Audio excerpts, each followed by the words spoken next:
I'm sure you are able to process what we are saying here. We have to get over these matters and go into the sermon. Yes. So I'm going to speak as fast as I can. The things that I've been burdened to speak, I could have said what I'm saying today 3 months ago, but I was hoping that I was going to get more details. But the Lord instructed me to speak it out yesterday. And it appears that He wants me to share with you the little details that I have today. There is a statement that we are going to release, which we have already recorded. But the Lord wants me to share with you the prophecy I have before you could take part or to listen to watch that video. So I was seeing a dragon, which looks like, those who have watched horror movies, it looked like a vampire. It was a dragon. It looked like a vampire. I am not good at drawing. I could have put it on a paper to give you an idea of what I saw. But I prefer to speak it out as I can, and you may not need to go into the simulations of the dragon that I saw. If you have never seen dragons in movies, you can try to Google them up on the internet. And so this dragon was behind people who were dressed in ZANU-PF attire, political regalia, and there is a lot of things that started coming into me, which the Lord wants me to share with the people of Zimbabwe. First and foremost, I would want to specify and to outline here and now that it is folly, it is a mistake for anyone who comes to our platform to think that as the church we have a vested interest towards a specific group or a certain group in the events or in the issues of our livelihoods in this earth. We do not like any political party above any other political party. As I talk to you right now, I am not a member of any political party. We do not forbid our members from practicing politics, joining politics, taking part in political activities. They have a right to do so, and the doctrine of Christ does not forbid people from leading their fellow countrymen in national leadership. But as a man of God, I do not have that kind of preference. I do not have that kind of luxury. I am a man with a specific assignment, and my assignment does not allow me to find time to deal with issues that are to do with politics. I would prefer that you could understand that, so that whatever I say, you may understand that the interests of God become my own personal interest, the well-being of His people, and also the free course of the gospel. Those are the focal points for whatever we do and whatever we say. When Joshua wanted to go to war, against the pagans as they entered into the promised land. The Bible says in verse 5 of Joshua chapter 5, verse 13, it says, "And it came to pass when Joshua was by Jericho that he lifted up his eyes and looked, and behold, there stood a man over against him, with his sword drawn in his hand. And Joshua went unto him and said unto him, Art thou for us or for our adversaries?" People oftenly come with this question to me. Yes. Do you support them or you support their enemies? Yes. Do you support us or you support our enemies? So Jericho is where Joshua intended to go and fight.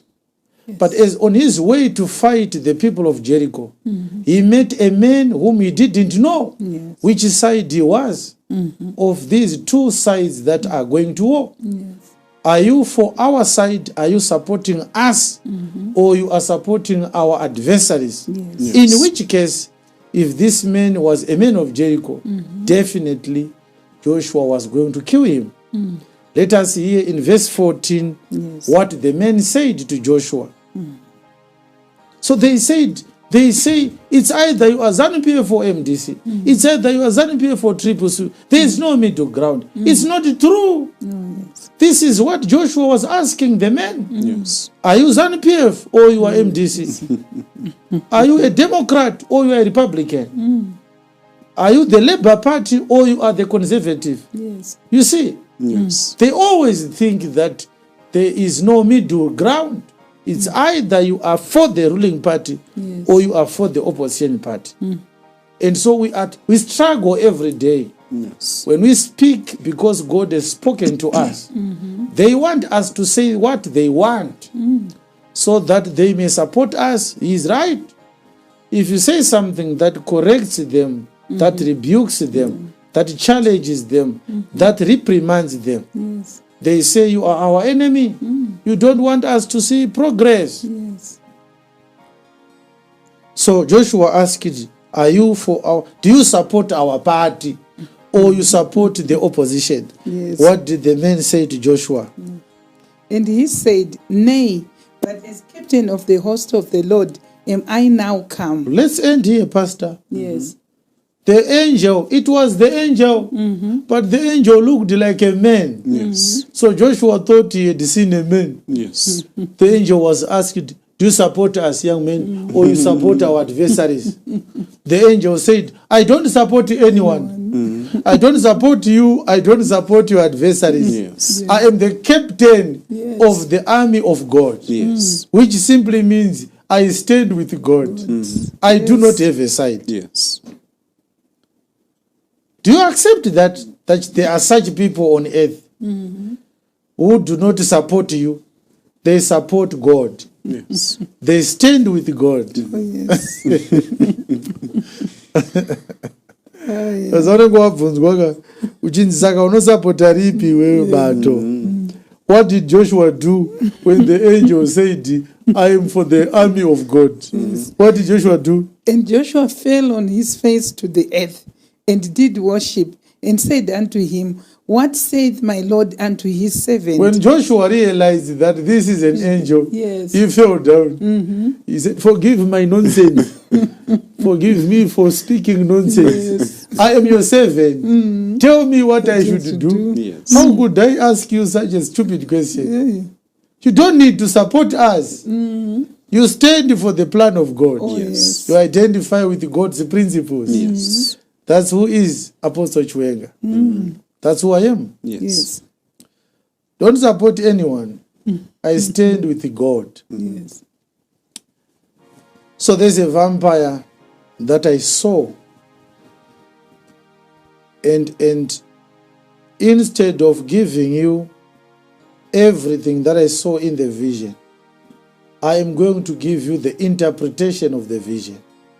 Because the details of the vision are very, very graphic, and it's impossible for anyone to interpret the dragon that I saw.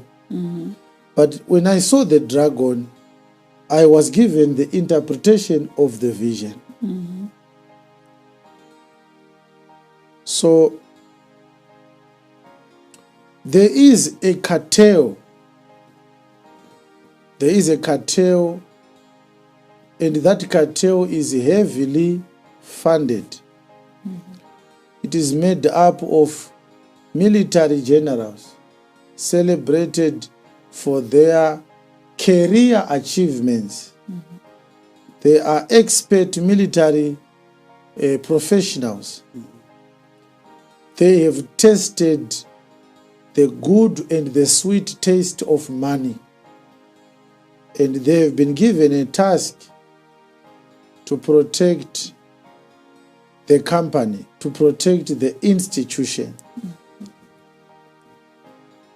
So this cartel has been given a task to make sure that the party stays in power. And there are people who are given hefty amounts of money to make sure that whatever needs to be done is done. There are people who are going to just be ruling, and there are people who are given the task to make sure that these that are ruling are not moved. They are not disrupted in everything that they are doing. Hundreds of thousands of dollars and millions of dollars are being paid per month so that this dragon, this vampire, can continue to conduct what they are calling operations. Operations everywhere.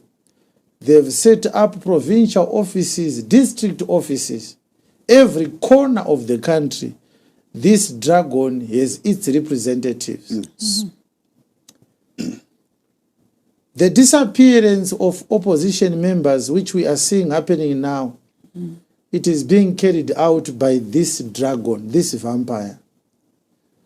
The plan is to do what is called in political science gerrymandering and election engineering.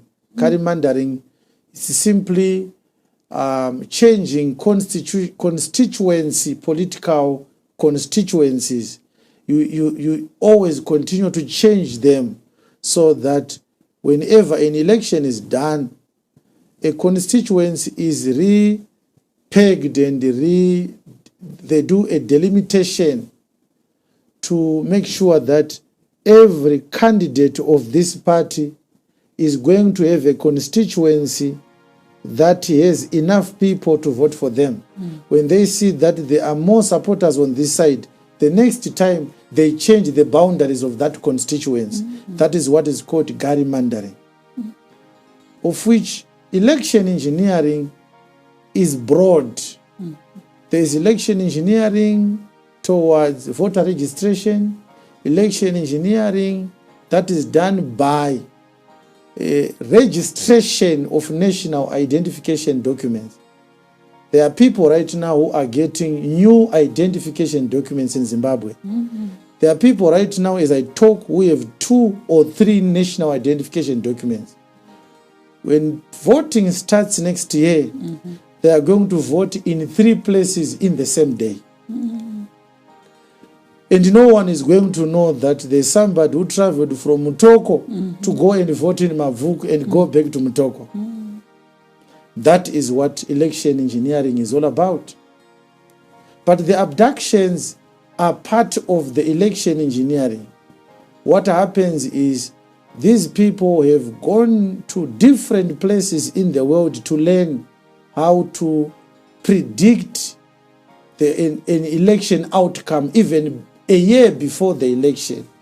And so what they are doing right now, they have already started making sure that every cog is in its rightful place for ZANU-PF victory to be realized next year. And one of the biggest plans is to use intimidation, but in a different way. People are going to vote for ZANU-PF next year unwillingly. There is going to be so much fear to the extent where you are going to vote for them even without with a cold heart. Zvakafanana nekunzi ndikise kana kuti ndokuuraya. You can kiss someone usingadi asi uchiziva kuti I have to do it, otherwise I will die. So they have a plan to make sure that after they are going to abduct someone, kill him, murder someone. After a few days, they murder someone in a different place. After a few days, they murder someone, until the whole country is aware that people are dying like rats, like mouse. And then people are going to say, let's just do what they want. So they are killing one person per day so that there is not too much outcry, because it's just one person killed, and then after a few days they kill another person. It's a very, very serious issue, and as I talk right now, I'll talk about it later. I want to say something. I want to speak something that I've been trying to really understand myself, but I will say it as it came to me. This is a very serious situation we have. A very serious situation we have. The reason why these murders are happening, it is because they do not want people to die, too many people to die during the voting days, during the campaigning days. So by the time elections happen in 2023, you are going to see on news, on the television, in various newspapers, they are going to say for the first time, elections were violent free. So in order for them to achieve that, they are trying to avoid violence by killing people who would otherwise be attacked during the election time. They are killing them. So there is no need for violence anymore, because people who are beaten in political violence, they've already died. But people are going to get tired of talking about people who are being abducted and people who are being murdered. Yes. So far in the past 4 weeks, we have already lost 3 opposition members to these murders. Clinically organized murders. They are strategically organized. So what I'm saying now is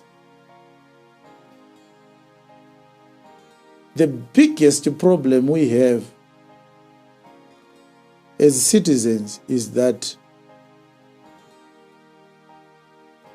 we are too simple and naive to the level where there are people today who think that this so-called new opposition party is going to achieve something different from what was happening in the previous elections. That naivety is worrisome. People who are part of this masquerade, this dragon, this vampire, they are the guarantors of ZANU-PF's stay in power. The elections you are talking about, this vampire has already sent its emissaries and mercenaries into Zimbabwe Electoral Commission. They are the ones who are going to be running the election. So what you are going to do is you are going to go into a football match where the referee is also a player of the opponent team. Why could you expect a match win when the referee who is refereeing this match is a member of the opponent team? Why people are so fanatic and crazy and anxious and excited that this Triple C is going to achieve something? It leaves a lot to be desired. It's amazing. Zvotoshamisa izvozvo kuti vanhu vari kufunga kuti chii chaicho chavari kufungidzira kuti chichasiyana nezvanga zvichiitika makore esa. This vampire I am talking about is so relaxed today, and it has promised its principle that we will deliver to you this election. They are not panicking, they are not worried, they are not concerned. There is nothing that is going to change. What we are seeing today is already the result of the 2023 election. And as I talk to you right now, My heart bleeds for the people whose names are on the target list, whom we are going to continue losing. And people are going to simply be sending comments on social media, Twitter, Facebook, Instagram, whatever, TikTok, complaining that they condemn the murder of Zimbabwean citizens and criticizing them on social media is not going to yield any effect. This is a very serious problem. And as we shall see in the public statement that I'm going to issue, we are actually pleading with opposition members to discontinue their political activities to save lives. Their political ambitions are going to remain political ambitions. They are not going to materialize. You are going to be surprised by some people who are going to join the ruling party defecting from the opposition. Some of them are going to be intimidated. Some of them are going to be given money. Those who have already been bought out, they are just the beginning of the end of some of the ambitions of the opposition. The situation in Zimbabwe has escalated to very, very dangerous levels. Very, very dangerous levels. And there is also an invisible external hand in the politics of Zimbabwe. One of the foreign hands is of a Chinese nature. To date, China has invested about $4 billion in Zimbabwe. And China knows the volatility in Zimbabwean politics. And one of the effects of this external hand is that they are resourcing this vampire to protect the party because of the Chinese investments. The Chinese want to protect their money. The Chinese have poured in money, and the people of Zimbabwe have not benefited from those investments. The money invested ended up in the pockets of the so-called political elite. So China is going to lose if ZANU-PF loses an election. So China is a guarantor again of electoral victory to ZANU-PF. If you remember, in 2013, China gave ZANU-PF more than $200 million to campaign with. This is a fact. You can go and check history. How do our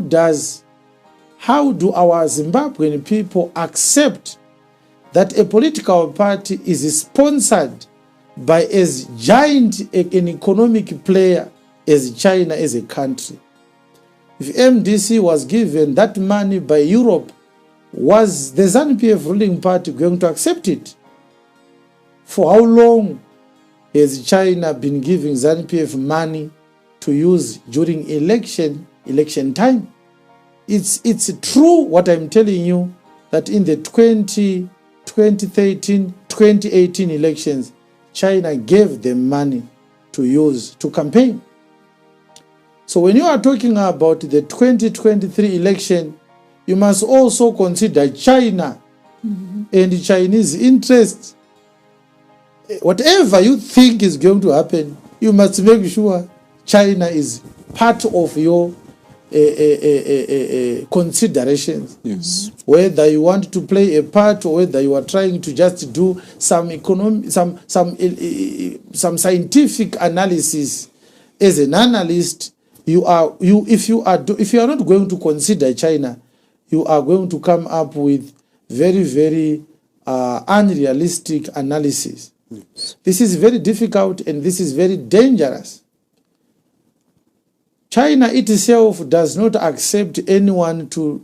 It's illegal to be sponsored by a foreign power when you are trying to practice politics in China, although we know as a communist state, it's a one-party state, but you go to prison if you are found to be conspiring with a foreign power. How does ZANU-PF accuse opposition parties of being sponsored by the West when they are also being sponsored by the East? What do we say about the level of this hypocrisy? These are some of the things that an ordinary citizen is not able to say. And as a man of God, I am not a political analyst. I'm speaking these things because the duty of a prophet is not just to tell you what shall happen. Sometimes I have to enlighten you on how things are going to happen, yes, to broaden your judgment, as it were, and your sense and your understanding. Very, very dangerous. But there's other bigger problems. The first problem is that, like I told you some few weeks ago, the government has acquired a dangerous set of equipment from Israel, from a company called Sekos. This company specializes in inventing, manufacturing, and selling spy equipment. It is one of the best Middle Eastern companies at these technological gadgets. Our government is now able to listen to your calls without needing to go through to your telecommunication service provider. Before, they used it to intercept calls because every telecommunications service provider is instructed by the Act, is also regulated by POTRAS, that they will be able to follow up to make sure that they can use those communications to do investigations for this, for justice purposes, to prosecute criminals and so forth. But they would need to go and install their equipment so that they can have a connectivity with the telecommunication service provider. The new equipment they have now, they don't need Econet, Tel1 or Telecel to listen to your calls. They will listen to your calls without communicating with Econet. It's a very, very dangerous equipment, and almost all dictatorships have acquired this kind of equipment. You must remember, one of the countries that have acquired this equipment is Belarus, which is also a dictatorship, and other despotic regimes. And this equipment I'm talking about, it is handed over to this vampire so that they can hunt for the targeted political opponents and eliminate them. On top of that, they have also acquired a certain chemical, very, very dangerous. Instead of poisoning your food so that you die tomorrow, they have now laid on their hands to a chemical that can kill you 3 months after the day of your poisoning. And once you die, the pathological examinations are never going to be, if they are standard equipment, they are not going to be able to tell that this person did not die of a natural disease, because this chemical is an agent that attacks different parts of your body. They attack your nervous system, they attack your lungs, they attack your heart. Others are going to die of heart attack, others are going to die of so-called cancer. Suddenly, you are going to hear that you are diagnosed of cancer. It is because of this chemical. And why this is dangerous?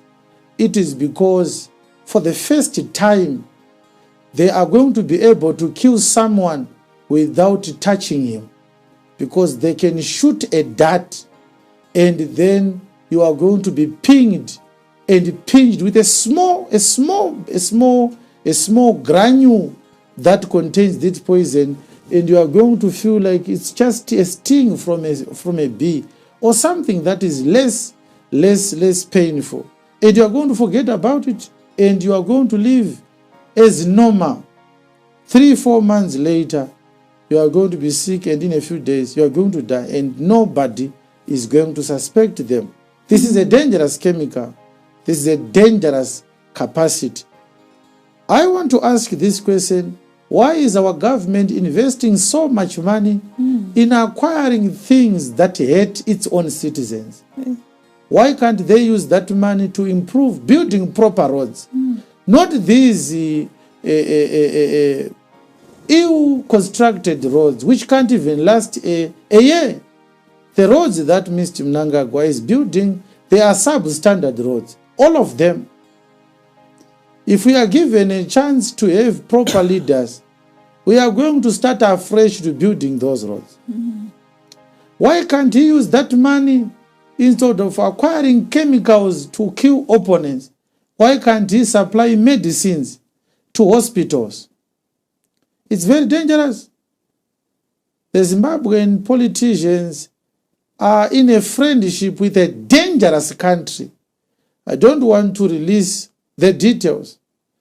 Our government has become too close to a very dangerous government that is very notorious for manufacturing nerve agents that kill political or perceived political opponents from a distance. This is not good. This is not good. This is not good. Yes.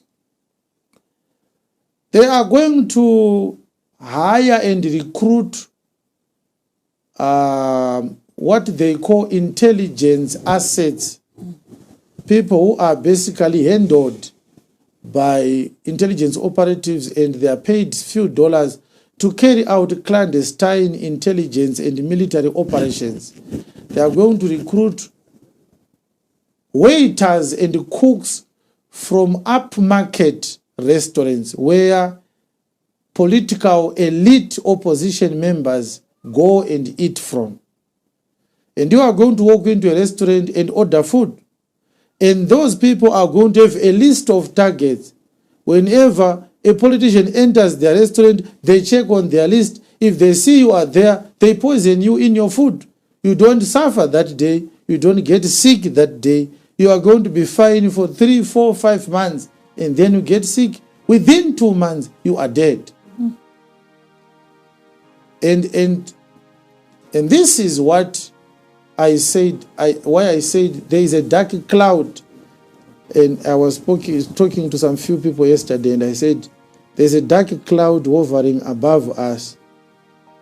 And we need to pray for people who are instrumental in crying out for a change of things in our country, people who are asking the government to behave responsibly, people who are advocating for the preservation of life in Zimbabwe, political activists, journalists, and civic society activists.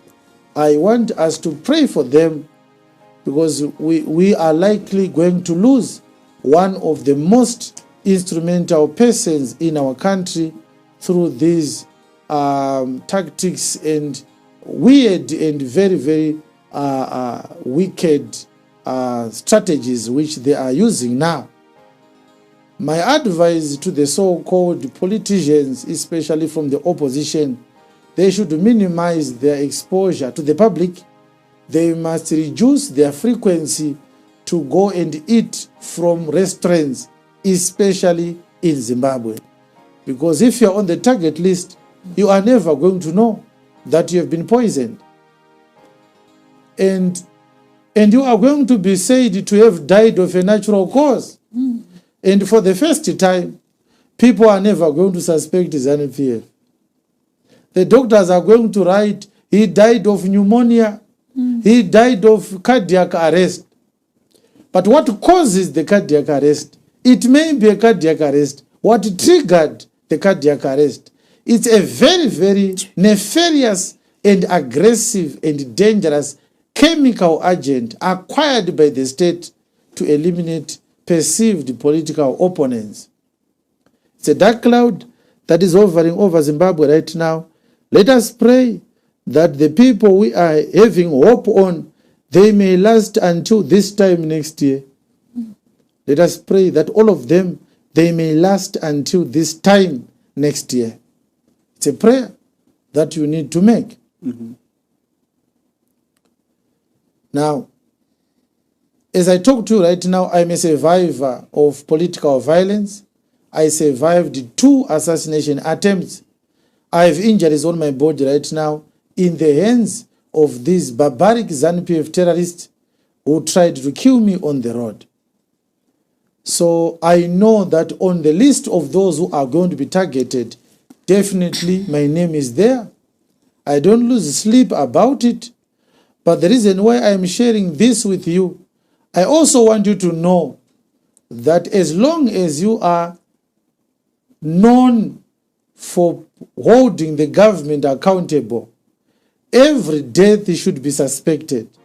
Every death of those who are perceived to be enemies of the state in Zimbabwe, everyone's death from this point onwards, they should be suspected. Yes.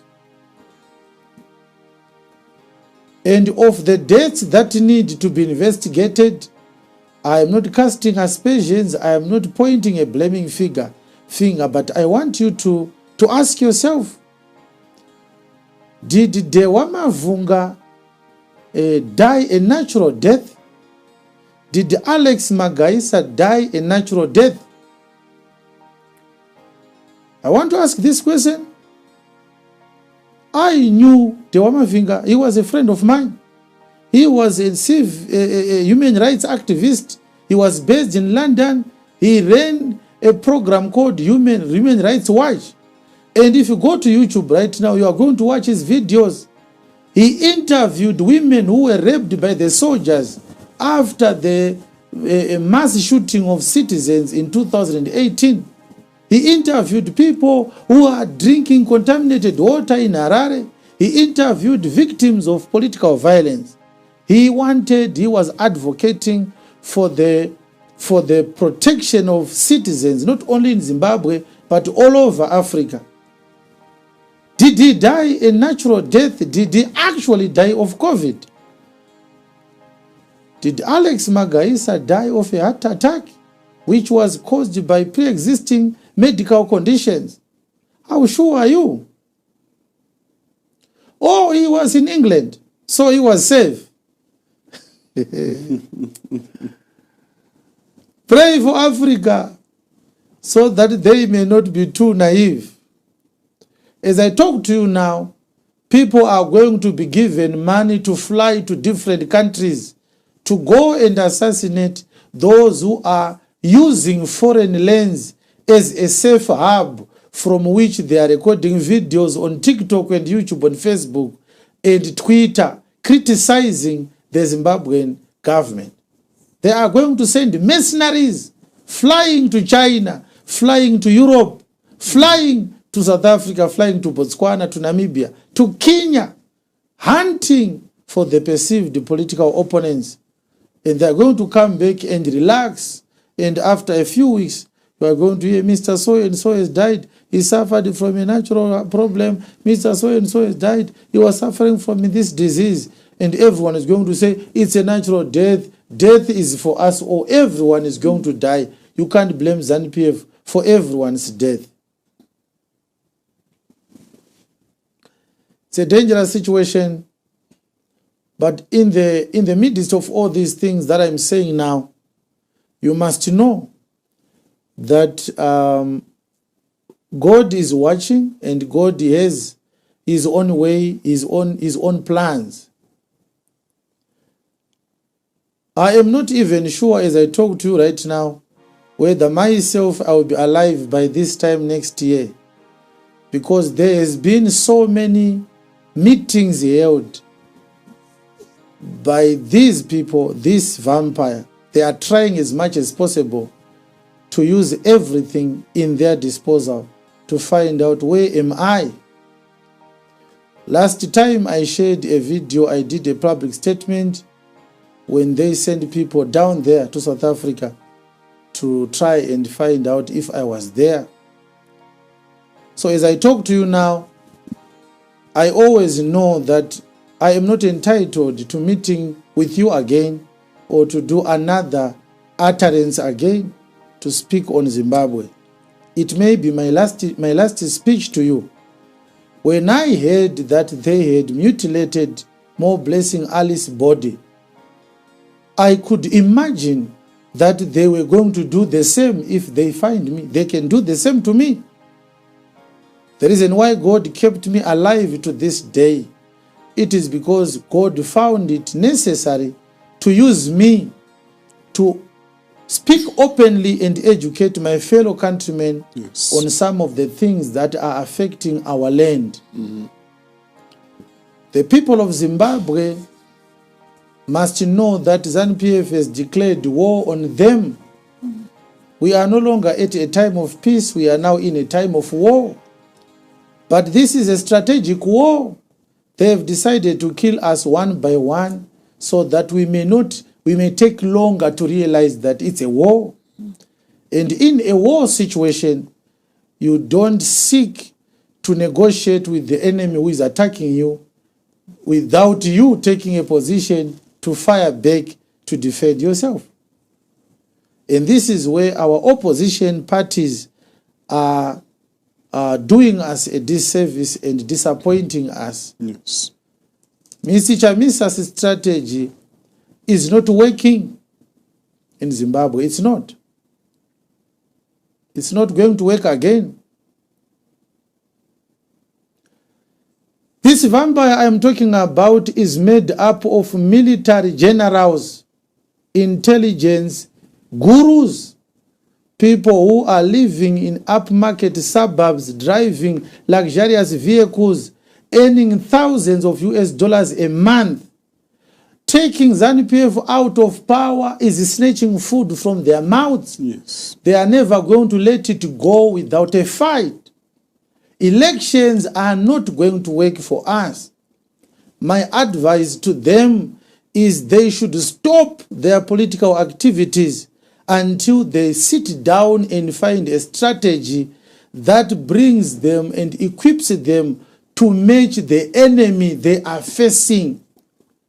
The book of Luke chapter 14 has got a very graphic analysis of our Zimbabwean problem, because what we have now, we have a situation where the opposition leaders are convening rallies, asking their parties to wear, the members to wear political regalia. After the rally, Mr. Chamisa and his comrades, they go to their suburbs. They are living inside walled and gated homes. They are hiring security guards. They have installed CCTV cameras. They are armed. They have dogs. But their members, they live in Chitungwiza. They live in Budiriro. They live in Glenora. Yes. Some of them are living in homes where there is no security at all. So the murderers are coming at night, taking them, killing them. And all that we are getting is a public statement, a press statement, a press release. May his soul rest in peace. One by one, our brothers and sisters are being murdered. It is irresponsible for the opposition leaders to continue with their political activities, especially seeing that their activists, their members are killed. They are brutally murdered. They are dying in their numbers every day because of these activities. Their own wives are safe. Their own children are safe. It is our brothers and sisters, ordinary poor citizens, who are being murdered. A press statement is not going to bring back More Blessing Ali. A Twitter message from Fadzai Mahere is not going to send More Blessing Ali's children to school. This is a war. This is a serious matter. It is not student activism. This is not University of Zimbabwe Student Representative Council. This is not. This is somebody's future, somebody's livelihood. Somebody's children are not going to go to school because their father was murdered. Somebody's family is going to starve because of these politics. This is not right. It's not responsible. I am accusing our opposition political activists and leaders of practicing reckless politics that is putting their members as pawns in a political chess game, sacrificing their members so that they may appear on a press statement video, dressed in expensive clothes, speaking fluent English, but with no plan to promise their members that no opposition member shall be killed again. We are going to do this to protect you. Condemning ZANU-PF is not going to intimidate ZANU-PF into stopping their murder. This is dangerous. This is dangerous.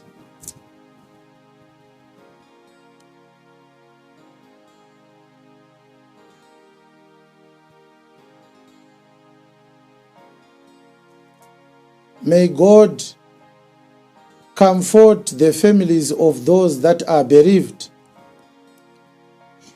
The Ali family, the Dube family, the Ngube family, who is the other one? Who was murdered in Zengeza? The Chinembiri family. May God comfort them. I feel for them. 3 years ago, I lost my loved ones as well in the same way. Yes. I know the feeling of that loss. I know that.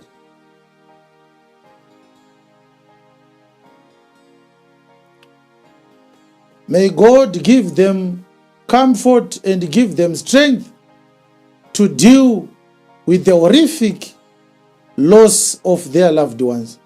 May God send them angels to feed their families now that their breadwinners have been murdered. May God comfort the children who are waking up in the morning and asking, where is my mother? And the adults have nothing to say to them.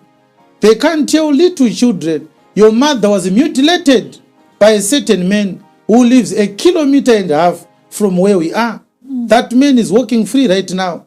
And it's possible that tomorrow is coming back to kill some of us. This is dangerous. Yes. And this is unacceptable. Statements to condemn these violence and murders, it's not enough. The people of Zimbabwe must demand more from the opposition. If they can't do more than a statement condemning these horrific facts, horrific acts, they should shut down the opposition parties. Let everyone accept that we can't do anything about our problem. Yes. Let's all die as game in the hands of monstrous idiots and monstrous animals. This is not nice. Yes. We are the church and we represent the true church of God. We speak from God's mind. The opposition leaders are passively participating in the murder of Zimbabwean citizens through their apathy.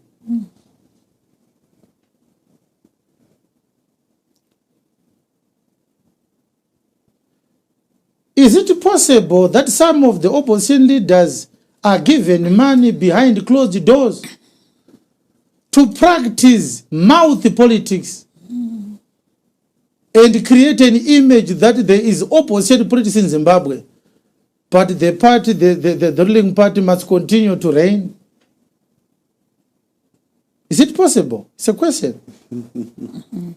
Hatina vanhu vari kupiwa mari here vachinzi imi tichauraya vanhu vakawanda imi hatimbokubatai. Imi kana tauraya munongoenda papress statement munotikondema. Kana election yauya munongoitawo ruzha techikokupaiwo nekuseri ticheichikodya tese. Toda kuti vari kunze kwenyika vafunge kuti muno mune opposition, kuti zviriko zvakadaro izvozvo.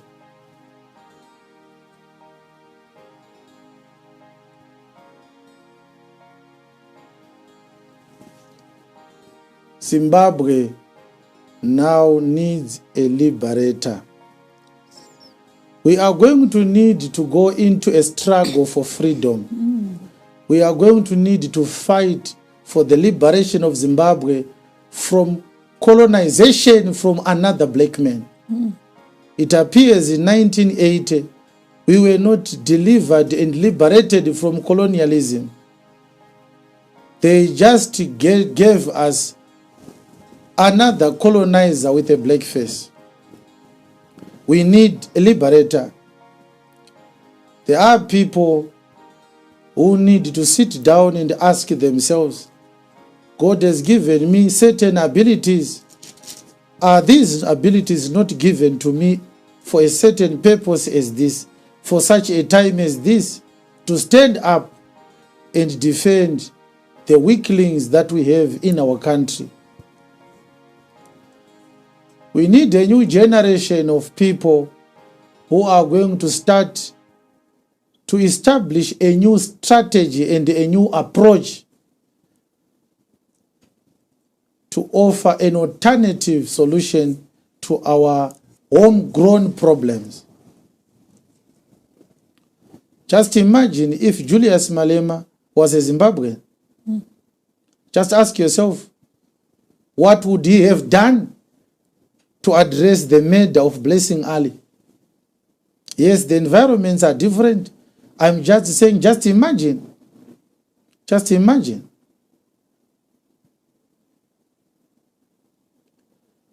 We need people who are going to practice mature politics, who are not going to use somebody's misfortune to advance a political agenda.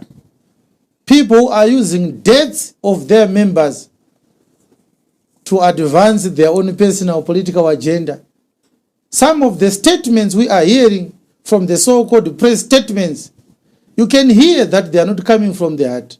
You can feel that these people are not affected by what has happened to their members. Some of the problems are caused by giving responsibilities to children who do not have an experience of the struggles of the people. Yes. We need adults in these things, not just in terms of age, but in terms of experience. Yes. Some of the people you are promoting to senior national positions, you are shooting yourself in the foot. There are adults who are going to say to you, why can I join a children's play? Inotodzeva nights. Gai vana vatambe. Kana vakuru vakuda kuita something, tichazoungana. Yes. There are things that adults should be left to do. Proper adults, mature people, people who can speak from their heart and share the sorrow of their fellow party members, the grief of their party members. People are not looking for an eloquent orator, a motivational speaker. People want a leader. Yes. Munofunga kuti chirungu chinokuita leader. Da chirungu chiri correct. Chitaura semunhu ane 17 years. Yes. You don't have an experience of what other people have gone through. Right now, more Blessing Ali's children are orphaned. They don't have a mother. Yes. They can't have anyone to embrace them when they are sick. When you talk, show that emotion. Yeah. So that when we suffer, I know that I'm suffering from something that we all feel about. Oh, yes. Don't love the cameras like that. It's not good. Nofara ma cameras zvakanyanya. There are going to be some of the nails that are going to be the nails of your political coffins. Where are the adults? I want to speak to strangers. I want to speak to people who I know I can't describe very well, but I know they will know that I'm talking to them. There are people that I'm talking to right now. God gave you what you have for such a time as this one. It is selfish for you to leave people strangled to death when you are holding the knife that can cut the noose of the rope. It is not right. Stand up and take up your responsibility. There are people who are given certain abilities by God that are going to be national assets which can be used to help people in times of need. Those people are living luxury lives. They are comfortable. They don't want to come out and stand with the people of Zimbabwe because they themselves are comfortable. That is selfish. You should stand up and be a citizen who is patriotic. Thomas Jefferson, the US president, said, when lawlessness becomes normal in a country, resistance becomes a duty. It is a duty to resist these kinds of ills. Finally, there is something that I'm praying for these days. I'm praying so that God may give Zimbabwean citizens a heart of a man and take away the heart of animals from us. Our people feel nothing when their fellow countrymen are being brutalized. That is a manifestation of a curse. As I talk right now, I am still praying to God for the animal heart to be replaced with a gentle heart of a compassionate human being, a compassionate Zimbabwean citizen who feels the pain when his neighbor is feeling pain, who feels the grief when the neighbor is aggrieved, who feels the pain and the sorrow when your fellow countryman has been abused. This is what makes Zimbabwe different from South Africa. This is what makes Zimbabwe different from the United States of America. The so-called education has caused a very, very negative effect on our humanity. Our people are extremely selfish, and they think it's a sign of civilization. It's a shame. May God remember us. We are in a very torrid time. There is a dark cloud hovering above us. May God preserve the men and women who have been holding the small glimmer of hope that we are left with at a time when we are being choked. People cannot breathe. Thank you very much.